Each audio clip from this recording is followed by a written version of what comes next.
I'm working on something that will take a little time. Well, that's cooking. I thought it would be fun to dig through some archive footage and take you guys back in time to when this tiny bedroom became my pottery studio. In this episode, I'll be touching on some of the major building blocks of a home pottery studio. Painting, workbench, flooring, kiln, sink, and shelves. I didn't hire professionals for everything to keep the budget down, and learning as I go has definitely made it quite a journey. If you're ready to see how it all came together, let's jump right in.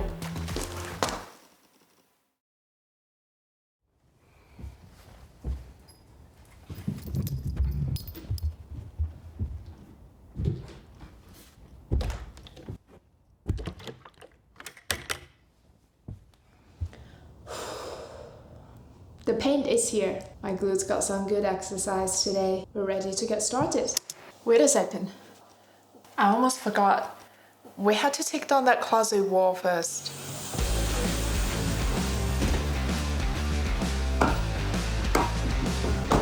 Woo!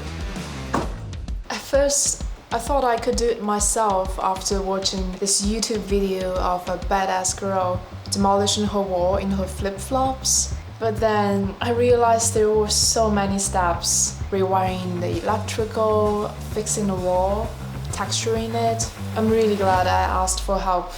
Now we have the closet removed, the wall all fixed up. We're ready for the next step. The tools that we'll need today is going to be a utility knife, gloves, 5-in-1 tool, a little hammer, a wedge bar, and a good old plier. First, I have to remove all the baseboard. This helps ensure the new paint reaches all the way down to the floor. Next, I took off any outlet covers and vent covers, which makes painting around these areas much easier. Then, I patched up any holes or imperfections in the walls. You want to do this before priming, so the surface is smooth and ready for paint. Finally, I used painter's tape to cover the edges around windows and outlets. This is key for clean lines and making sure the paint only goes where it should. With the room prepped and ready, it's time to move on to priming. This step is crucial, especially when using lime wash.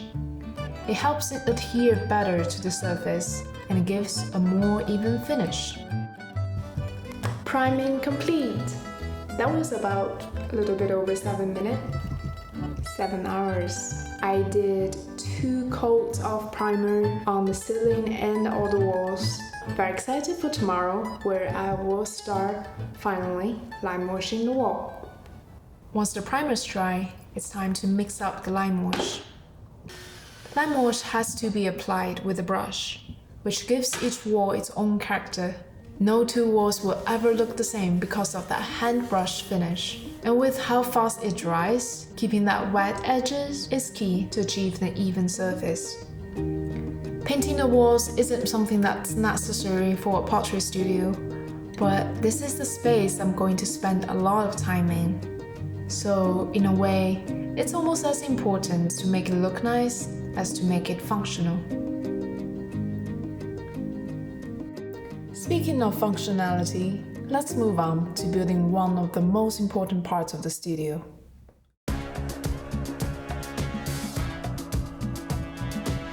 The workbench. When it comes to woodwork, zero experience is what I have. But luckily, I know someone who can help. All right, how you doing? I got the backyard pretty much squared around. 32 tons of dirt. That's like 4 big truck loads, plus the carpentry work in the garage. Oh, you saw my pictures of my cabinets in the garage. I made 4 raised planter boxes. I've been busy. And then I use old pallets. You know what a pallet is? Time to call in the expert. Meet Ray, my father-in-law, a man who considers sawdust his glitter. First up, we measured the space to make sure the workbench would fit perfectly in the studio. 27. Next, looking like a pro, Ray drew up the blueprint so we could have a solid plan to work from. Once we had the design, it was time to pick out the wood that would become the backbone of the workbench. I like this cute little ice. Here we are.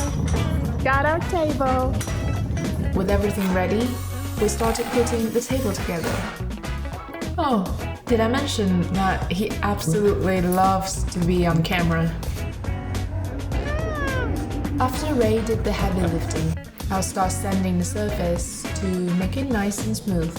Since this table was built from scratch, we included a wedging section in the design.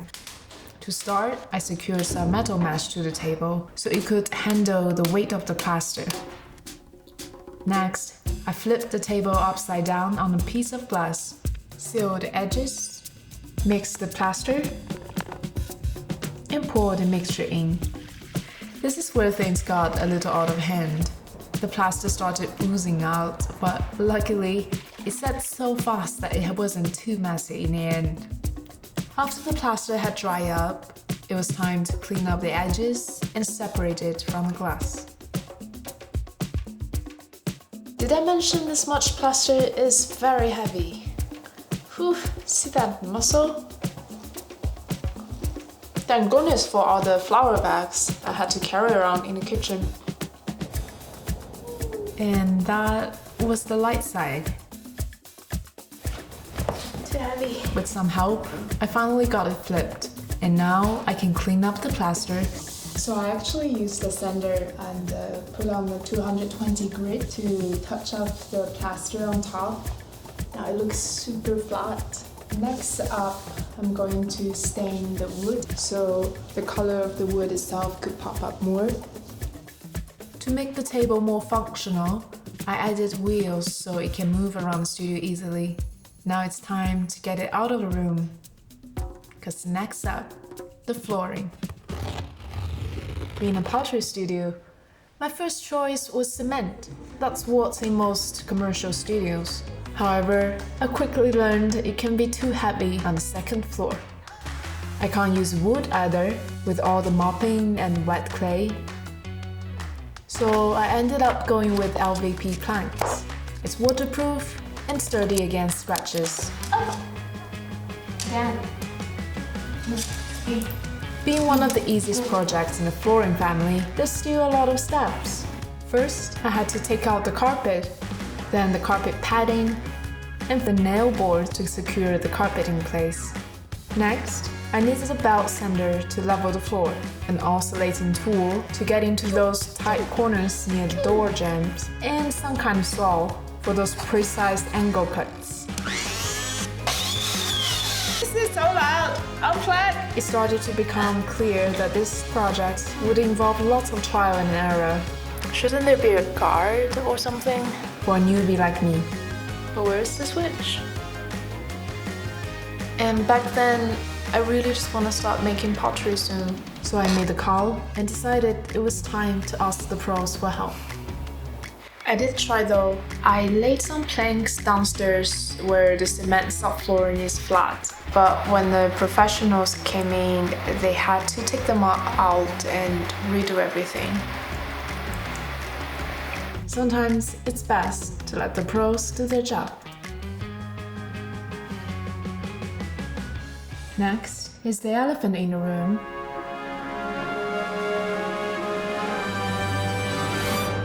The kiln. Now having my own kiln, I quickly realized that purchasing it was just the beginning. First, depending on the model, you probably need to hire an electrician to wire up a special plug. Next, it's best to have a kiln vent to help with airflow and remove toxic films. So I have a semi-rigid aluminum duct. Never dealt with ducting nor anything like it before. That process ended up taking way longer than I expected. Since I'm also documenting my pottery journey, the weeks-long turnaround time at local studio is just not feasible. Plus, having to transport all those fragile greenware or glazed pieces back and forth, it can be quite scary. So a kiln is a must for me. Knowing my frequency of making pottery and the sizes I'm working with at this stage, I went with the Scott 8183 model. Before you use your new kiln for the first time, make sure you vacuum it thoroughly to remove any dust or debris. It's also a good idea to apply some kiln wash on the shelves. And you'll probably want to make some cookies before your glaze firing. These little discs will protect your shelves from glaze drips in case of incidents like this, and this. But before you start loading your pottery babies into the kiln, you should test fire the kiln with only the kiln furniture to make sure it's working properly. Using cones gives you a visual and reliable indicator of how hot the kiln got. With everything set, it's time to turn on the kiln and the vent. To test if the vent is working properly, hold a lighter next to the vent hole. If the flame gets sucked in slightly, that means it's doing its job. Now with the kiln all set up and the wheel moved in, the studio is really coming together. But there's another thing I want to talk about. It is also very important to take care of your plumbing when you have a home studio. The system I'll be using is called the Portola trap. It's pretty simple to install, so this is what I'm going to do right now. Just your normal under the sink space, with one problem. There's the hole under our sink. I forgot to mention that there's a certain clearance needed for this product. I already picked the most compact model, but it's still too big. We actually saw a little piece of the cabinet, so now this will fit. But first I need to take out this part. Also, who would have known that the shape of the hole is important too?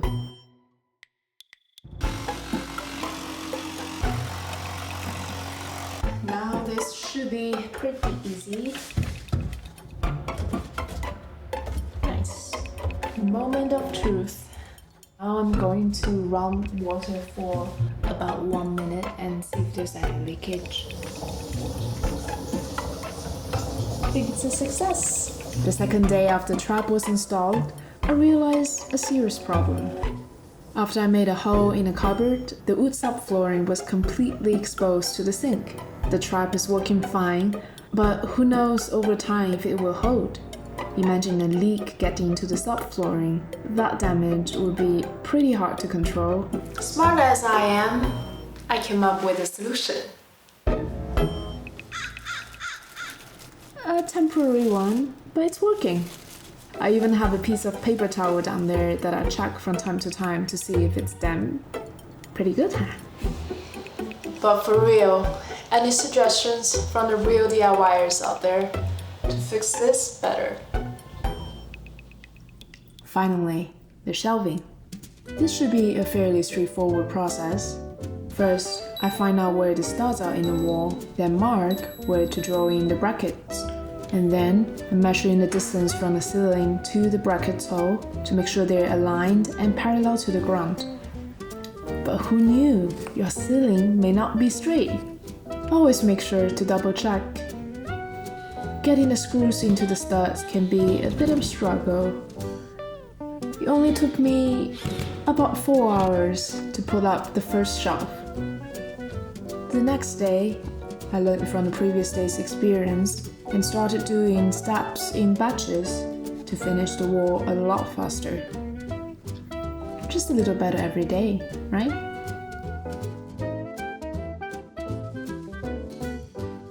Welcome back to present time. I thought I'd take you guys on a small studio tour to show what I have accumulated in the past 3 months.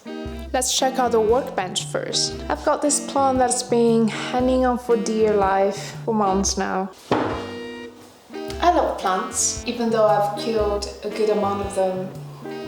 I do love them. Over here, we have a bending wheel from Shimpo. Oh, this guy is solid. Who need weights? Well, you have this.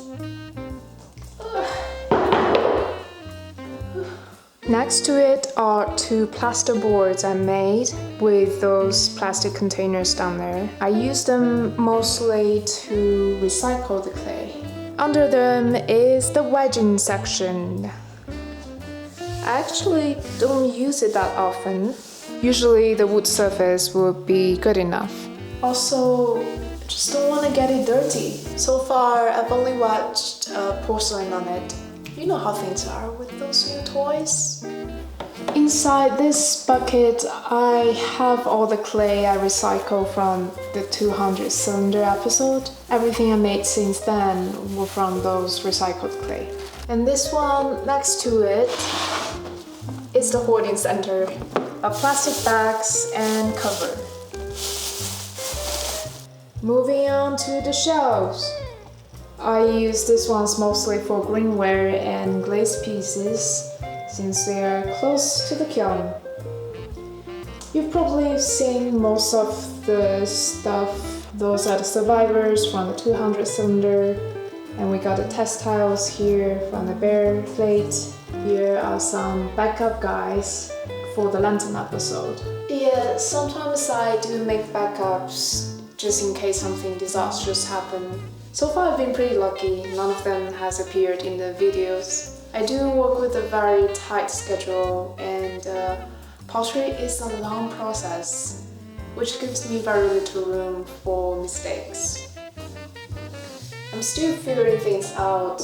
Maybe when I have a streamlined workflow, I'll do an episode on how I plan, shoot and edit these videos. Let me know in the comments below if that's something you'd like to see. On this side of the wall, I've got a little bookshelf I got from Facebook Marketplace. I use it to keep all these little random items that don't really fit anywhere else. And on top, a couple pottery related books, another struggling plant, and this is probably the only painting I have in the studio so far. I did this one based on the photo I took on the trip to Inner Mongolia a couple years ago. By the road, I saw this dead sheep hanging on a rack to be butchered. I don't know why, it just struck me. When I was painting it, it was almost too sad to look at. So I flipped it upside down, and suddenly the sheep looked like it's galloping into the heaven or something, with a rack as its wings. And that just made me quite happy. Over here, these shelves hold things that don't need to go into the kiln anymore. We've got Mr. Lizard Man here, all the way from Mexico. Some cookies, the test tiles, and a previous batch of the test tile where I didn't use the hydrometer, and they came out way too thin. Science, science. Over here we have the throwing bats and the grinding disc that I used. Tools. These chucks I made for trimming. Oh, I almost forgot you're here. This is the very first pot I made about 2 or 3 years ago. Horrible form. And the glazing, look at all these bold spots. But it's very special. This is where it all started.